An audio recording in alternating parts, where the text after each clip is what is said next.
সুধী ভক্তমণ্ডলী, এতক্ষণ আপনারা ভালোই শুনেছেন।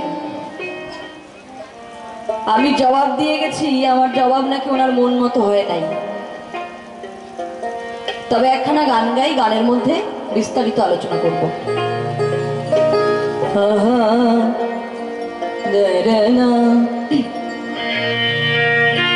শ্রীভাবরা কান্দিয়া আমার হরিচাঁদের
হয়েছে পাগল,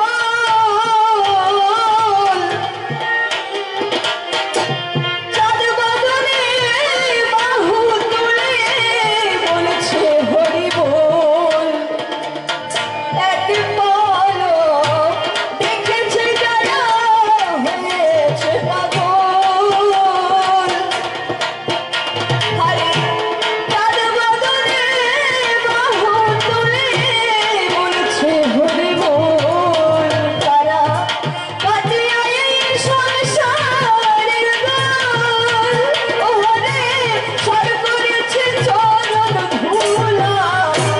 হরি চাঁদে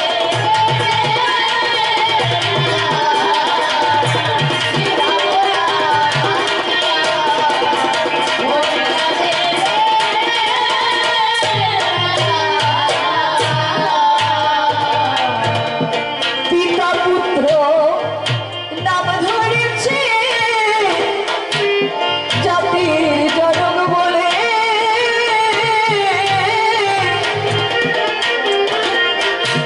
সারা বিশ্ব জানবে একদিন জাতির জনক বলে। প্রতিটি পাগল নাম ধরেছে পিতা, ওরে পিতা পুত্র মিলে। আরে সারা বিশ্ব জানবে একদিন জাতির জনক বলে। সুধী ভক্তমণ্ডলী, কবি বললেন পতিত পাবন নাম ধরেছে পিতা পুত্র মিলে, সারা বিশ্ব জানবে একদিন জাতির জনক বলে। ঠাকুর জাতির জনক কেন জানো? অন্তর শ্রেণীর মানুষের শিক্ষার অধিকার ছিল না। গুরুচাঁদ ঠাকুর তিনি উপলব্ধি করেছিলেন, যদি শুধুমাত্র শিক্ষার আলোটি জ্বেলে দেওয়া যায় তবে ওই এক আলো থেকে হাজার আলো জ্বলে উঠবে, অন্ধকারের বুকে জ্বলে উঠবে হাজার আলোর বর্তিকা। তাই তো ঠাকুর আমার বলেছেন, নমশূদ্র জাতি যদি বাঁচিবারে চাও, জাত প্রাণ সেও ভালো বিদ্যা শিখে লও। আমি বলি বিদ্যা শূন্য রবে যেই জন, নমশূদ্র বলি তারে বলো না কখন। বিদ্যাবান যেই জন তারে মান্য দাও, বিদ্যার ভিত্তিতে সবে সমাজ গড়াও। বিদ্যা ধর্ম বিদ্যা কর্ম, বিদ্যা করো সার, বিদ্যা বিনা যত কর্ম সব কর্ম ছাড়। ঠাকুর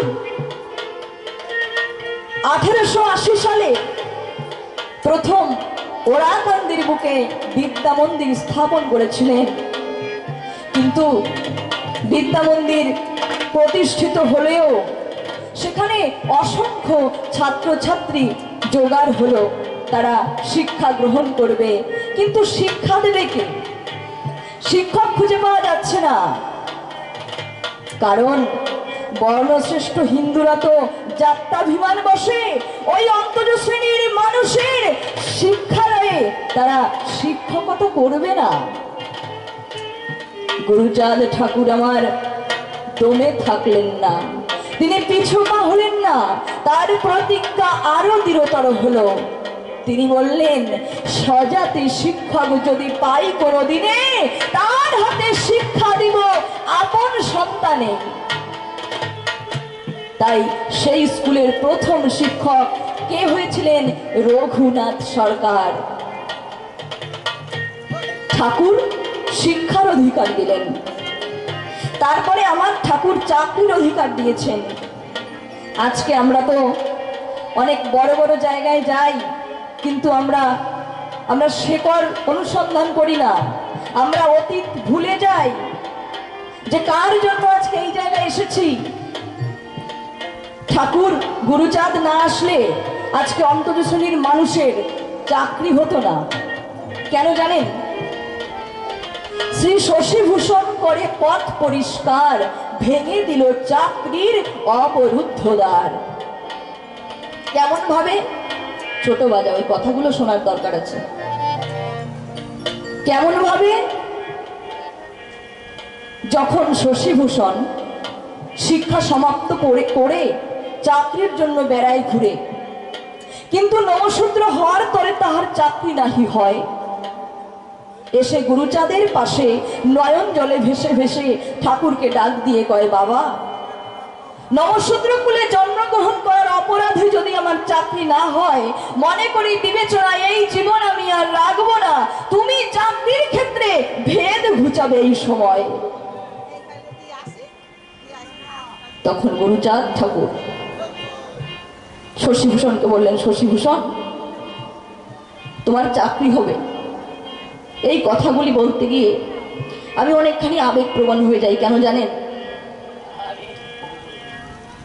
কারণ আমি নিজে তো পড়াশুনো করছি, পড়াশুনো করতে গেলে কত প্রতিবন্ধকতা আসে, দিনের পর দিন পড়ার পরেও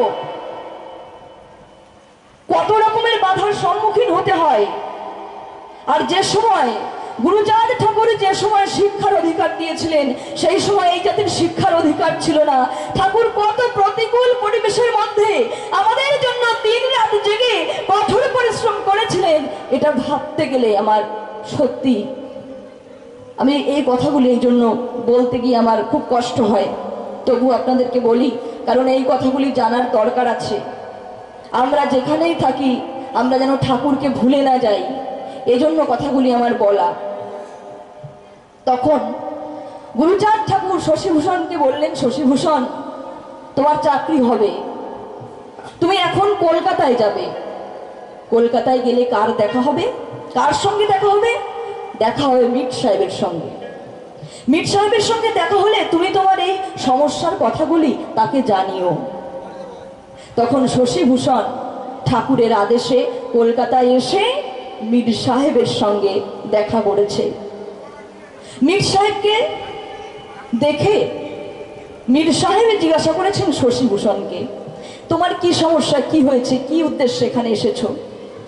তখন শশীভূষণ বলেছে, দেখুন, জন্ম নমশূদ্র কুলে, শূদ্র কুলে জন্মিয়েছি বলে চাকরি হচ্ছে না।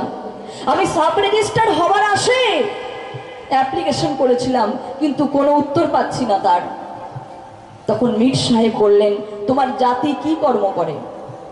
শশীভূষণ বললেন, নমশূদ্র জাতি কৃষিকার্য করে, আর তার মধ্যে যারা পড়াশুনো করেছে তারা চাকরির জন্য বেড়ায় ঘুরে, কিন্তু দাঁড়ে দাঁড়ে ঘুরে বেড়ালেও তাদের চাকরি হচ্ছে না। কারণ কি?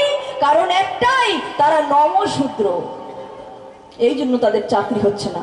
মির সাহেব বললেন, তুমি চিন্তা করো না, আমি তোমার জন্য একটা ব্যবস্থা করব। শশীভূষণ ঠাকুর বললেন, শুধু আমার একার জন্য করলে হবে না, সমগ্র নমশূদ্র সম্প্রদায়ের জন্য, অন্তত শ্রেণীর মানুষের জন্য ব্যবস্থা করতে হবে। যখন মীর সাহেব ওরাকান্দিতে এলেন, আমার গুরুচাঁদ ঠাকুরকে দেখে মীর সাহেব চিন্তা করেছেন, বুকে হায় রে, এত জায়গায় ঘুরে বেরিয়েছি কিন্তু এমন একটি মানুষ তো আমি কোথাও দেখিনি। গুরুচাঁদ ঠাকুরকে দর্শন করে মীর সাহেবের নয়ন হতে বাড়ি ধারা ঝরে পড়ে, বক্ষ পড়ে।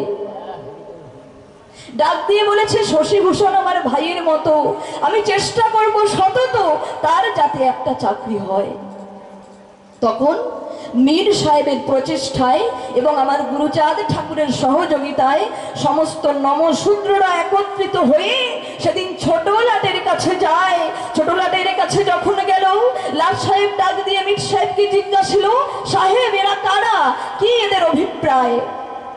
মীর সাহেব বলেছে, এরা নমশূদ্র জাতি, অত্যন্ত মিষ্টভাষী, কিন্তু হরিচাঁদ ঠাকুরের পুত্র গুরুচাঁদ ঠাকুর সে সূক্ষ্ম সনাতন ধর্ম করে পালন, কি করিব বর্ণনা, সে তো সামান্য মানুষ না, রাজতুল্য ব্যক্তি একজন, তার পুত্র শশীভূষণ। কিন্তু বলুন দেখি আমার কাছে, সে নমশূদ্র কুলে জন্মগ্রহণ করে কি অন্যায় করেছে যার জন্য তার চাকরি হবে না? বলুন দেখি বর্ণন। এমন কথা বলার সঙ্গে সঙ্গে ছোট লাট ডাক দিয়ে বললেন, কোথায় সে পিটিশন, আমি দেখতে চাই। সেদিনই মীর সাহেবের সহযোগিতায় শশীভূষণের চাকরি হয়। শশীভূষণের চাকরির মধ্যে দিয়ে সমস্ত অন্তর শ্রেণীর মানুষের সেদিন চাকরির অবরুদ্ধতায় উন্মুক্ত হয়েছিল। কার প্রচেষ্টায়? গুরুচাঁদের প্রচেষ্টায়, আমার মীর সাহেবের প্রচেষ্টায়। এজন্য গুরুচাঁদ ঠাকুরের পাশাপাশি আমাদের কিন্তু মীর সাহেবকেও পূজা করা উচিত। কারণ সেদিন যদি মীর সাহেব না থাকতো, এই মধ্যস্থতা কে করত? মীর সাহেব না থাকলে আরো অনেক সমস্যা আসতো। তাহলে আমার গুরুচাঁদ ঠাকুর এই পতিত জাতিকে উদ্ধার করবার তরে তিনি এলেন। কবি বললেন, পতিত পাবন নাম ধরেছে পিতা, পিতা পুত্র মিলে সারা বিশ্ব জানবে, জানবে একদিন জাতির জনক বলে। ওরে আমার আমার হয়ে যাবে রূপ দেখিলে, ওই তার ধন্য হয়ে মানব লীলা।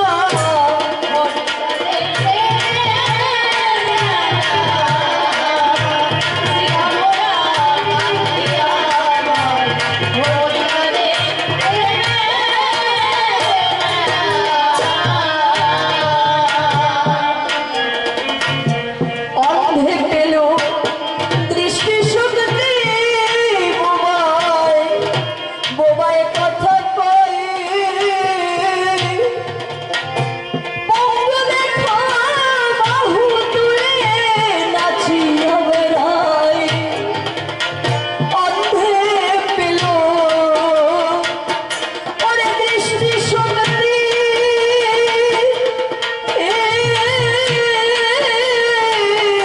বোবায় বোবায় কথা কয়, ওরে পঙ্গ দেখা বাহু বাহু তুলে নাচিয়া বেড়ায়। এবার মৃতদেহে প্রাণ ফিরে পায়, ওখে পান্তা ভাতার তেঁতুল গলা।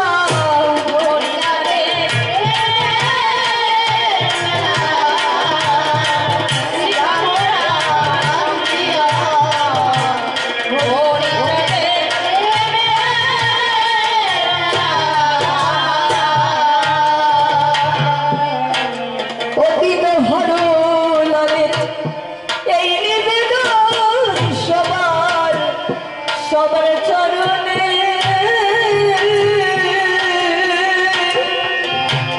ওই আমি পুনর্জন্মে মানুষ হয়ে আসি, আসি ভুবনে।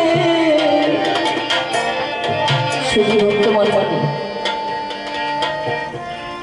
মনোহর প্রশ্ন করেছে, হরি বল এবং হরি বোলের মধ্যে কি পার্থক্য? শোনো, কোনোটাই ভুল নয়, সবটাই সঠিক। কারণ ভক্ত ভক্তি যোগে যখন ঠাকুরকে স্মরণ করে ঠাকুরের উদ্দেশ্যে হরি বল এবং হরি বল উচ্চারণ করে, ওই দুটি সঠিক হয়। কেমন ভাবে জানেন? হরি বল, আমি যখন বলছি হরি বল, তখন আমার এই রসনাকে ফোর্স করতে হচ্ছে না যে এই হরি বল, হরি বল, তুই হরি বল। আমার রসনাকে জোর করতে হচ্ছে না, আমার জিহ্বাকে নির্দেশ দিতে হচ্ছে না যে এই তুই হরি বল। রসনায় উচ্চারিত প্রতিটি শব্দ স্বতঃস্ফূর্ত ভাবে তখন হরি হয়ে যায়। এই জন্য বলছে হরি বল, হরি বল, হরি বল, অর্থাৎ রসনায় উচ্চারিত প্রত্যেকটি শব্দ হরি হচ্ছে। আবার যখন বলছে হরি বল, তার মানে হচ্ছে হরি বল, অর্থাৎ হরি শক্তি, হরি সমস্ত শক্তির আধার। এই জন্য বলছে সর্ববীজ সার হরি নাম দিয়ক্ষর, আদি অন্ত না হিজার বেদে অগোচর।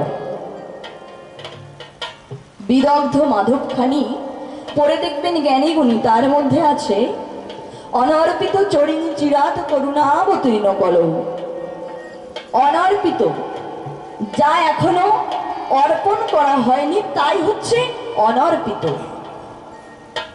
কিন্তু এই অনর্পিত চরিণ চিরাতকে বৈষ্ণব শাস্ত্র গ্রন্থে তারক ব্রহ্ম নামের সঙ্গে সম্পৃক্ত করে আলোচনা করা হয়েছে। কিন্তু এই তারক ব্রহ্ম নাম কিন্তু অনর্পিত নাম নয়। কেন বলছি? কারণ তারক ব্রহ্ম নাম পূর্বাপূর্ব যে সকল যুগ, সত্য, ত্রেতা, দ্বাপর, সব যুগেই ছিল। সত্য যুগের তারক ব্রহ্ম নাম কি? নারায়ণ পরাবেদা, নারায়ণ পরাক্ষরা, নারায়ণ পরাগতি, নারায়ণ পরামুক্তি। এই হচ্ছে সত্য যুগের তারক ব্রহ্ম নাম। এরপরে ত্রেতা যুগের তারক ব্রহ্ম নাম হচ্ছে রামায় রামচন্দ্রায় রামভদ্রায় বেধসে রঘুনাথায় নাথায় সীতায় পাতায় নম।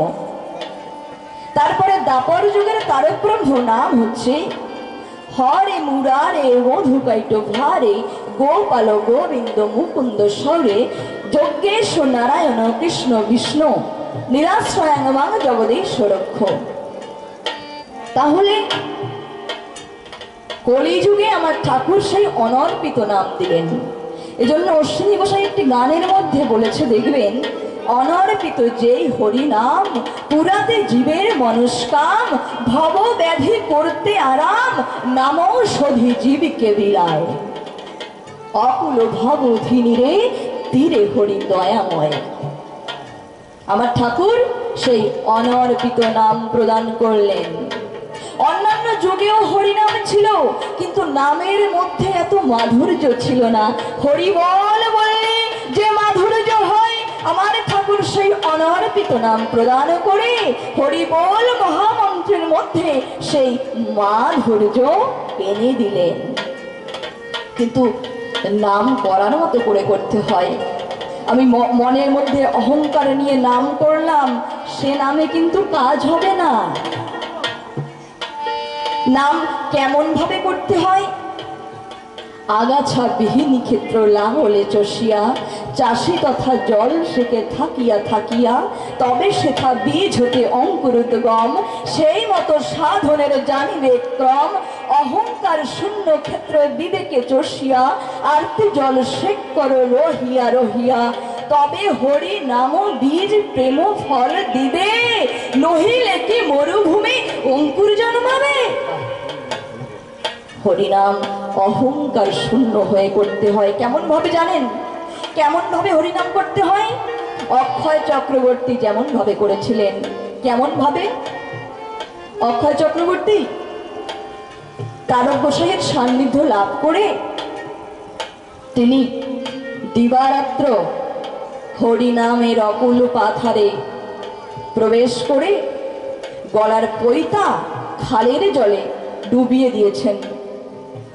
পৈতাবিহীন অবস্থায় যখন ওরা কান্দিতে শান্তি মায়ের কাছে যায়, শান্তিমাতা অক্ষয় চক্রবর্তীর গলাখানি শূন্য দেখে ডাক দিয়ে বললেন, ওরে রে অক্ষয়, সে গলার পৈতা কোথায়?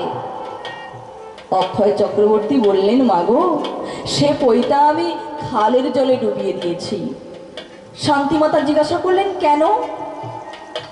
অক্ষয় চক্রবর্তী বললেন, মাগো, যখন আমি পাগল মহানন্দের সঙ্গে মিশি, যখন আমি সব হরি ভক্তকে আলিঙ্গন করি, তখন আমার ওই গলার পৈতা আমাকে ডাক দিয়ে বলে, ওরে রে অক্ষয়, তুই যে বর্ণশ্রেষ্ঠ ব্রাহ্মণ, তুই ছোট জাতকে বুকে করছিস, তুই ছোট জাতকে আলিঙ্গন করছিস, তোর যে জাত চলে যাবে।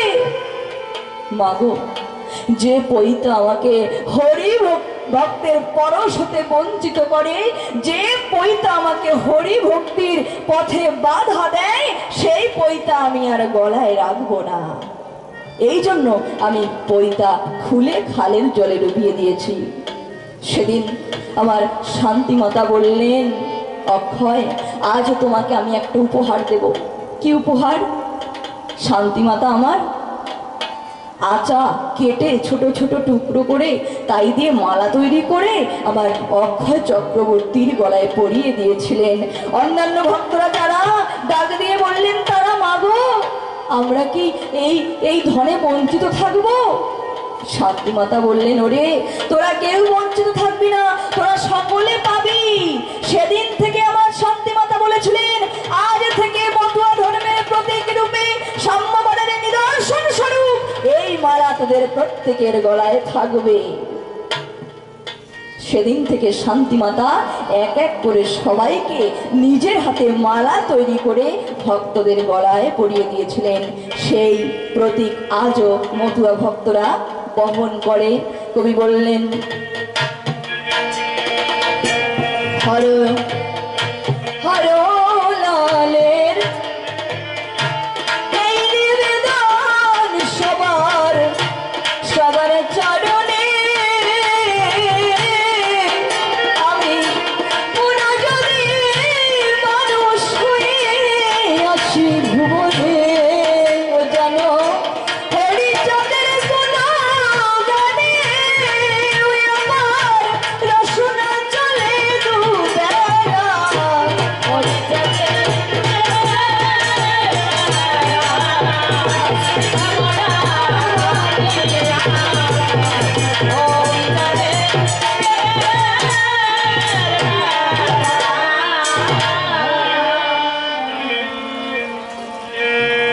যা হোক, নীরবে সর্বজন আমার কথাগুলি করিবেন শ্রবণ, এই নিবেদন আপনাদের চরণে জানাই। সে মনোহর এসে বলে গেছে সভা পাশে, তার প্রশ্নের নাকি সমাধান হয় নাই। সে না বুঝে এলোমেলো যেসব কথা বলে গেল, আপনাদের লেগেছে ভালো, আমার কিন্তু মোটেও ভালো লাগে নাই। সে বলে যে তোমার ঠাকুর পূর্ণ ব্রহ্ম হয় কি করে? পূর্ণ ব্রহ্ম কেন তোমরা বলছো, এটা তুমি করবে বিশ্লেষণ। তবে শোনো, পূর্ব পূর্ব অবতার যারা পূর্ণ নাহি হয়, তারা প্রমাণ তাহার দেব দেবীগণ। রাম ভজে দুর্গা মাতা, কৃষ্ণ ভজে শিব পিতা, শাস্ত্রের মধ্যে রয়েছে তার নিদর্শন। পূর্ণ ব্রহ্ম হলে পরে সর্বগুণ তিনি ধরে, এই জগতে তার আরাধ্য কিছু নাই। লয়ে পূর্ণ ব্রহ্ম পূর্ণ ভাব, পূর্ণ চিহ্ন করে লাভ, ওরা কান্দিতে এসেছেন আমার হরি ক্ষীরোদশায়। তাহলে পূর্ব পূর্ব অবতার যারা শাস্ত্রীয় সিদ্ধান্ত অনুসারে তারা সকলে অংশ অবতার, কেউ কিন্তু পূর্ণ অবতার নয়। এজন্য তারক গোসাই লিখেছেন, আমার হরিচাঁদ ঠাকুরের জবানিতে বলছেন কি, রামচন্দ্র বুদ্ধ আদি অথবা গৌরাঙ্গ, আমাকে ভজনা করে পেতে মম সঙ্গ। পূর্ণ আমি সর্বময় অপূর্ণের পিতা, সাধনা আমার কন্যা আমি জন্মদাতা। শ্রী গৌরাঙ্গ হরি বলে রাম ভজে দুর্গা, শ্রীকৃষ্ণের প্রেম দিলা রাধিকা বিসর্গা। বুদ্ধের সাধনা লাগে বুদ্ধ সাজিবারে, বিনা সাধনা এরা কিছু নাহি পারে। আমি হরি চা দেবে পূর্ণ অবতার, অজয় অমর আমি ক্ষীরোদঈশ্বর। হরিচাঁদ ঠাকুর পূর্ণ ব্রহ্ম, কারণ তিনি অন্য কোনো দেবতার সাধনা করেননি, উপাসনা করেননি, তার কোনো অভাব নাই। এই জন্য ঠাকুর আমার পূর্ণ ব্রহ্ম। তবে শোনো, একটা ঘটনা সভাতে না বললেই হয় না, আমি একটু করতে চাই বিশ্লেষণ। মনোহর বলেছেন ঠাকুর কাদেরকে উদ্ধার করলেন। তবে শোনো, ঠাকুর কাদেরকে উদ্ধার করেছে। যখন কলিযুগ শেষ, দাপর যুগ শেষ, কলিযুগ আগত, এমন সময় ধর্মরাজ যুধিষ্ঠির ধর্মে কর্মে মতিস্থির। সে চিন্তা করেছে যে কলি মহারাজকে ডাকবার বিশেষ প্রয়োজন। কলি মহারাজ যিনি যুধিষ্ঠিরের ডাকে রওনা হলেন তিনি, কিন্তু পথে কয়েকটি দৃশ্য দেখে তার মনটা একেবারে গেছে বেঁকে। কি দেখলেন? তিনি প্রথমে দেখলেন সুন্দর একটা রাজবাড়ি, সামনে ফল ও ফুলে পরিপূর্ণ একটি বাগান, আর ওই বাগানকে রক্ষা করবার তরে বেড়া দিয়ে রেখেছে ঘিরে। দেখেন কত সুন্দর মনোরম পরিবেশ দেখা যায়। কিন্তু একটু পরে পরে দেখতে পারি নজরে ওই বাগানের বেড়াতেই বাগানের গাছপালাগুলিকে ধরে ধরে খায়। কলি মহারাজ যখন রওনা হলেন, কিছু দূর গিয়ে দেখতে পেলেন যে এক ব্যক্তি মুখ দিয়ে জল নিয়ে পিছন দিয়ে ছাড়ে, আবার পিছন দিয়ে জল নিয়ে মুখ দিয়ে ছাড়ে। কলি মহারাজ ভাবলেন, তাই এমন দৃশ্য তো বাবার জন্ম দেখি নাই, না জানি আরো কত কিছু দেখা যায়। কলি মহারাজ যখন আবার রওনা হলেন, কিছু দূর গিয়ে দেখতে পারলেন কি, এক মা তার এক ঘড়া জলে একে একে 7টি ঘড়া পরিপূর্ণ করেছে। সত্য কথা প্রকাশী, এই ঘড়া শব্দের অর্থ হচ্ছে কলসি। কিন্তু ওই মা যখন আবার 7টি ঘড়ার জল পুনরায় একটি ঘড়ায় ঢেলেছে, আমি করি বর্ণনা, 7টি ঘড়ার জলে তার একটি ঘড়া পরিপূর্ণ হলো না। কলি মহারাজ ভাবলেন, আমি এই সব দৃশ্যের কারণগুলি যুধিষ্ঠিরের কাছে শুনতে চাই। যখন যুধিষ্ঠির মহারাজের দরবারে গিয়ে উপস্থিত হলেন, যুধিষ্ঠির কলি মহারাজকে দেখে আনন্দের সীমা নাই। ডাক দিয়ে বললেন, মহারাজ আসুন, আপনি আপনার আসন গ্রহণ করুন। কলি মহারাজ বললেন, মহারাজ আপনার এই রাজসভাতে আসার সময় কয়েকটি দৃশ্য আমার নয়নগোচর হয়, আমি তো ভালো বুঝতে পারি নাই। আপনি আমার কথা নেবেন, এর আসল রহস্যগুলো আমাকে একটু বলবেন, আমি জানতে চাই। আমি প্রথম দৃশ্য দেখেছি সুন্দর একটা রাজবাড়ি, ফল ও ফুলে পরিপূর্ণ একটি বাগান। ওই বাগানকে রক্ষা করবার তরে বেড়া দিয়ে রেখেছে ঘিরে। একটু পরে পরে দেখলাম যে বাগানের বেড়াতেই বাগানের গাছপালাগুলিকে ধরে ধরে খায়। তারপরে দেখলাম যে এক ব্যক্তি মুখ দিয়ে জল নিয়ে পিছন দিয়ে ছাড়ে, আবার পিছন দিয়ে জল নিয়ে মুখ দিয়ে ছাড়ে। তারপরে দেখলাম এক মা তার এক ঘড়া জলে একে একে 7টি ঘড়া পরিপূর্ণ করেছে। কিন্তু ওই মা যখন আবার 7টি ঘড়ার জল পুনরায় একটি ঘড়ায় ঢেলেছে, মহারাজ কি করিব বর্ণনা, 7টি ঘড়ার জলে তার একটি ঘড়া পরিপূর্ণ হলো না। যুধিষ্ঠির মহারাজ ডাক দিয়ে বললেন, মহারাজ আপনি মিথ্যা কিছু দেখেন নাই। আপনার রাজত্বকালে দেখবেন আপনি নয়ন মেলে অহরহ সব ঘটনা ঘটবে মহাশয়। আপনি প্রথম দৃশ্য দেখেছেন সুন্দর একটা রাজবাড়ি, সামনে ফল ও ফুলে পরিপূর্ণ একটি বাগান। ওই বাগানকে রক্ষা করবার তরে বেড়া দিয়ে রেখেছে ঘিরে। একটু পরে পরে বাগানের বেড়াতেই বাগানের গাছপালাগুলিকে ধরে ধরে খায়। এর অর্থ হচ্ছে আপনার রাজত্বকালে আপনি যাকে বিশ্বাস করে আপনার ধন সম্পদ গচ্ছিত রাখবেন, সে নিজেই আত্মসাৎ করবে। অর্থাৎ রক্ষকই হবে ভক্ষক। তারপরে দেখলেন যে এক ব্যক্তি মুখ দিয়ে জল নিয়ে পিছন দিয়ে ছাড়ে, আবার পিছন দিয়ে জল নিয়ে মুখ দিয়ে ছাড়ে। এর অর্থ হচ্ছে আপনার রাজত্বকালে মানুষের মুখের কথার কোনো মূল্য থাকবে না। মানুষ মুখে বলবে এক আর কাজে করবে আরেক, তাই মুখ আর পিছন সমান হয়ে যাবে। তারপরে দেখলেন যে এক মাতার এক ঘোড়া জলে একে একে 7টি ঘোড়া পরিপূর্ণ করেছে, কিন্তু ওই মা যখন আবার 7টি ঘোড়ার জল পুনরায় একটি ঘোড়ায় ঢেলেছে, ওই 7টি ঘোড়ার জলে তার একটি ঘোড়া পরিপূর্ণ হলো না। এর অর্থ হচ্ছে আপনার রাজত্বকালে কোনো এক মা তার বুকের রক্ত ক্ষীর করে একে একে 7টি সন্তানকে জীবন দিয়ে লালন পালন করবে, কিন্তু এমন একটা দিন আসবে ওই 7টি সন্তান বৃদ্ধ পিতামাতার দিকে ফিরেও চাইবে না। অবশেষে তাদের ঠাঁই হবে বৃদ্ধাশ্রমে। তখন কলি মহারাজ জিজ্ঞাসা করলেন, মহারাজ, এই প্রতিকূল পরিস্থিতিতে তাহলে কিভাবে এই পরিস্থিতি হতে উদ্ধার হবে? যুধিষ্ঠির মহারাজ বললেন, একমাত্র হরিনাম সংকীর্তন করতে হবে। তাহলে বুঝেছো হরিনামে কি হয়? তবে শোনো, সংসার ছেড়ে যেতে হয় না, এই ঘরের মধ্যে সমস্ত কিছু মিলবে। কেমন ভাবে জানো? এক ভদ্রলোক, সে খুলনায় চাকরি করে, 6 মাস পরে সে যাবে ঘরে, মাসে 10,000 টাকা মাইনে পায়। তা 6 মাস পরে পরে যখন ব্যাংকে টাকা তুলতে যায়, আপনারা জানেন ব্যাংকের পাশে 2-1 গুন্ডা প্রায়ই থাকে। ভদ্রলোক টাকা তুলেছে সেই সময়, ওই ভদ্রলোক দেখেছে গুন্ডা আড়ি পেতেছে, কোনো ক্রমে গিয়ে উঠলো এক রিক্সায়। রিক্সাওয়ালাকে বলেছে, ভাই কথা নাও, আমাকে স্টিমার ঘাটে নিয়ে যাও। রিক্সাওয়ালার দ্রুত গতি বাড়াইল রিক্সার গতি, সে তখন স্টিমার ঘাটে নিয়ে যায়। ওই ভদ্রলোক কোনো ক্রমে স্টিমারের একটা টিকিট কেটে স্টিমারের দোতলার উপরে গিয়ে বিছানা পাতায়। একটু পরে পরে চেয়ে দেখতে পারে, কি বলবো সবার কাছে, ওই গুন্ডাও পাশে বিছানা পেতেছে। ভদ্রলোক পড়েছে সমস্যায়, ডাক দিয়ে বললেন, আচ্ছা আপনি কোথায় যাবেন? বলছে, আমি যাব ঢাকায়। গুন্ডা জিজ্ঞাসা করছে, আপনি কোথায় যাবেন? ভদ্রলোক বলছে, আমিও ঢাকায় যেতে চাই। এখন ভদ্রলোক সারা রাত ঘুরে টাকার চিন্তা করে, টাকা কোথায় রাখবে, পড়ে গেছে মহা চিন্তায়। যখন গভীর নিশি হলো, ওই গুন্ডা ভাবলো আমি একটু বাইরে যেতে চাই। গুন্ডা যখন বাইরে গেল, ওই বিছানা পেয়ে ফাঁকা, লুকায় রাখলো ব্যাংকের টাকা, নিজের টাকা রাখলো গুন্ডার বিছানার তলায়। এসে ধীরে ধীরে নাক টানে জোরে জোরে। গুন্ডা কিন্তু বাইরে থেকে এসে নাকের শব্দ পায়। গুন্ডা মনে করেছে বেশ গভীর নিদ্রা যাচ্ছে, এইবারে টাকা চুরি করব।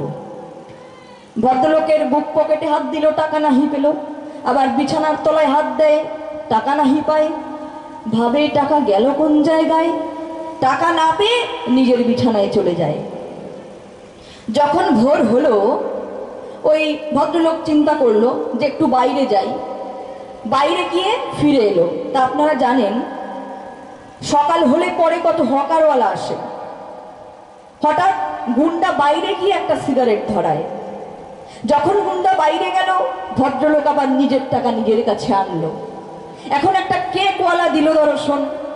তা কেকওয়ালাকে বলেছে, ভাই কথা নাও, আমাকে একটা 20 টাকা দামের কেক দাও। গুন্ডা ওই অবস্থা করে দর্শন, মনে ভাবে তাই, সারা রাত ধরে টাকা খুঁজে বেড়াই, কিন্তু টাকা পেলাম না। টাকাগুলি কোন জায়গায় করেছিল আত্মগোপন, আজ রাতে টাকা নেবই নেব। গুন্ডা তো সারাদিন ধরে টাকার চিন্তা করে। এখন সন্ধ্যাবেলা যেই হলো, গুন্ডা আবার বাইরে গেল। গুন্ডা যখন বাইরে গেছে, ওই বিছানা ফাঁকা পেয়েছে, ওই বিছানা পেয়ে ফাঁকা, লুকায় রাখলো ব্যাংকের টাকা, নিজের টাকা রেখেছে আবার গুন্ডার বিছানার তলায়। ভোর হওয়ার পরে লঞ্চ যাবে ঢাকা শহরে। এখন গুন্ডা মনে মনে ভাবে একটু বাইরে যাই। যখন আবার বাইরে গেল, ভদ্রলোক নিজের টাকা নিজের কাছে নিয়ে এলো। সবাই করে উঠাউঠি, এইবার সবাই নেমে ছুটি। গুন্ডাও তখন নামার জন্য তৈরি হলো। এখন ভদ্রলোক নেমে যাচ্ছে, গুন্ডা ডাক দিয়ে বলেছে, দাদা, ও দাদা। তা আপনারা জানেন নিজের দেশে আসলে তো সবারই একটু গায়ের বল বেড়ে যায়। তা ভদ্রলোক বলছে, কেন, কি হয়েছে? ওই গুন্ডা বলছে, দাদা রাগ করবেন না, সারা খুলনার মধ্যে আমার মতো বড় গুন্ডা নাই। আমার সামনে দিয়ে যে কেউ টাকা নিয়ে যাবে এমন মানুষ তো আমি দেখি নাই।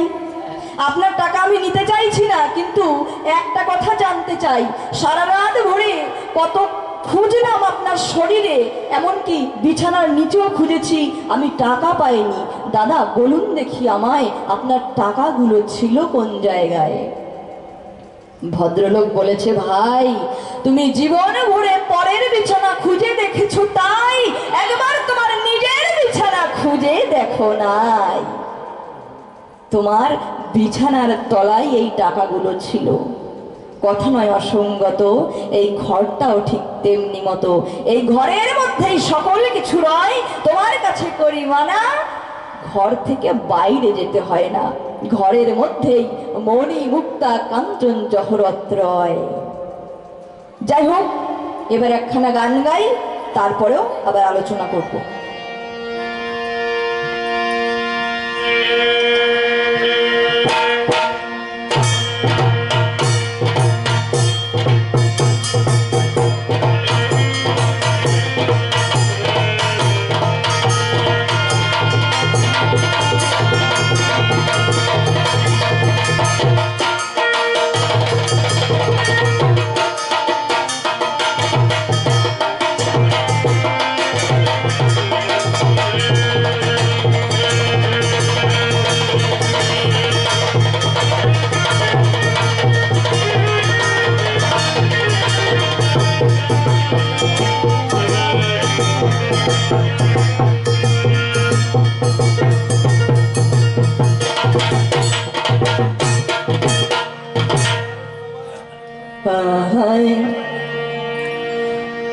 অকুল দরিয়ার মাঝিরে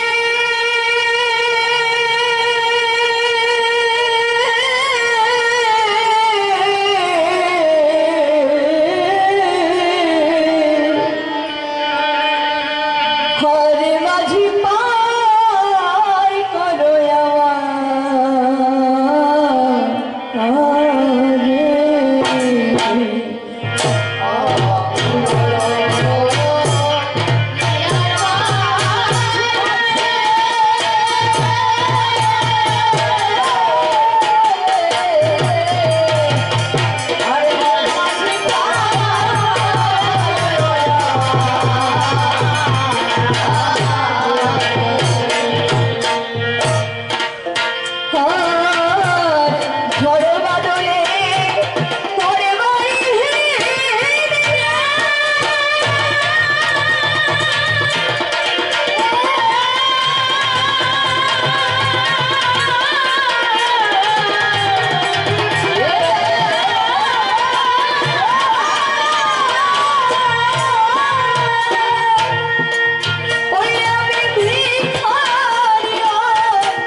কোন পদবে কোথায় এলাম রে,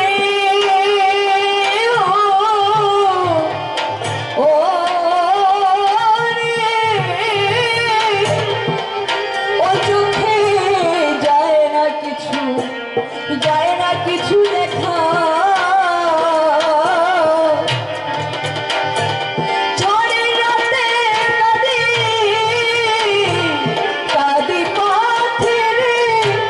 সাথী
দিলাম রে, এখন বঞ্চিত সেই সম্ভারে।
কথা বলবো না, ছেড়ে দিয়ে যাবো আমার এই আলোচনা।